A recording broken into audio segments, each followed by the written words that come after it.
Well, it's been a 7-month process, but it's finally time to be able to harvest our garlic. It's grown over the winter. We pulled out our scapes 3 weeks ago, and as you can see now, the stalk is browning, the leaves are browning, and it's time to be able to remove. So what I'm going to do is use a trusty trowel to dig down, because if you pull out like this, there's a good chance you're going to rip the bulb from the stem. So I'm going to go down and dig around with my trowel.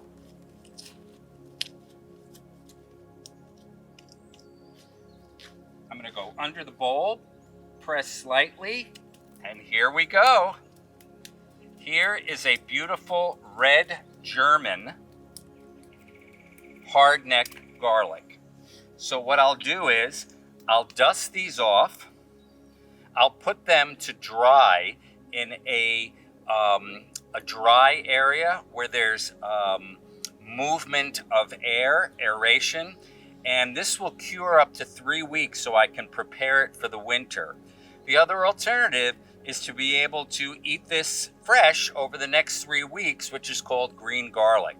But I've got 100 of these to harvest, and I'm very pleased with number one.